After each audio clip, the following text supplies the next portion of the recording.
ಭಾರತ ದೇಶದಲ್ಲಿಯೇ ಅತ್ಯಂತ ಪ್ರಬುದ್ಧವಾದಂತಹ ಹಾಗೂ ದಕ್ಷಿಣದ ಧ್ರುವತಾರೆ ಅಂತಲೇ ಅನ್ನಿಸ್ಕೊಂಡಿದ್ದಂತಹ ಮೇರು ನಟಿ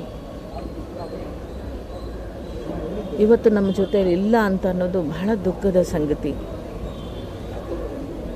ಅವರ ಒಂದು ವೃತ್ತಿ ಜೀವನದ ನಡೆದು ಬಂದಿರತಕ್ಕಂಥ ದಾರಿ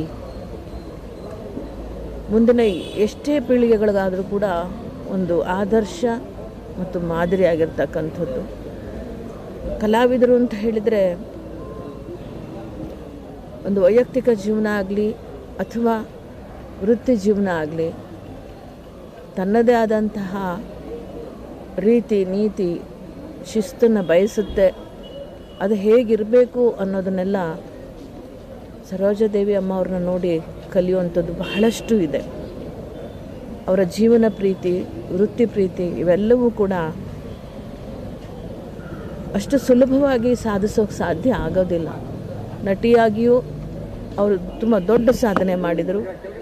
ಯಾರೂ ಸಾಧನೆ ಮಾಡಲಿಕ್ಕೆ ಇನ್ನು ಮುಂದೆಯೂ ಸಾಧ್ಯ ಆಗೋದಿಲ್ಲ ಅನಿಸುತ್ತೆ.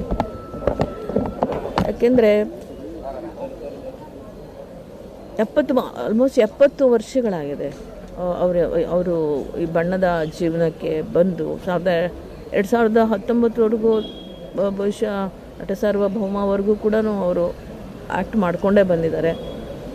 ಹಿರಿಯ ಜೀವ ನಮ್ಮ ಜೊತೆ ಇರಬೇಕಾಗಿತ್ತು, ನಾವು ಕಳ್ಕೊಂಡಿದ್ದೀವಿ. ಹಿರಿಯರಿಲ್ಲದ ಮನೆ ನಮ್ಮ ಚಿತ್ರರಂಗ ಆಗ್ತಾ ಇದೆ. ಇವತ್ತು ಭಾರತ ದೇಶದ ಪ್ರತಿಯೊಂದು ಭಾಷೆಯವರು ಕೂಡ ಬಹಳ ಗೌರವದಿಂದ ಕಾಣ್ತಾ ಇದ್ದಂತಹ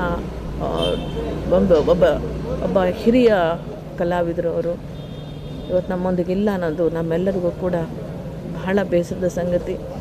ಇವರಷ್ಟು ದೊಡ್ಡ ಸಾಧನೆಯನ್ನು ನಮ್ಮ ಕನ್ನಡದಲ್ಲಿ ಬಹುಶಃ ಪದ್ಮಭೂಷಣ, ಪದ್ಮಶ್ರೀ, ಅನೇಕ ಡಾಕ್ಟರೇಟು, ಅನೇಕ ರಾಜ್ಯಗಳ ಪ್ರಶಸ್ತಿಗಳು ಹೀಗೆ ಪಡ್ಕೊಂಡವರಲ್ಲಿ ಬಹುಶಃ ನನಗೆ ಗೊತ್ತಿರೋ ಹಾಗೆ ಇವರೇ ಮೊದಲಿಗರು ಅಂತ ಅನಿಸುತ್ತೆ.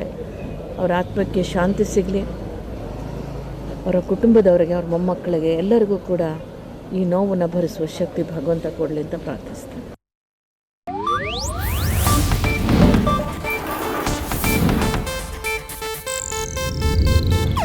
ಇದು ಏಷ್ಯಾನೆಟ್ ನ್ಯೂಸ್ ನೆಟ್ವರ್ಕ್ ಪ್ರಸ್ತುತಿ.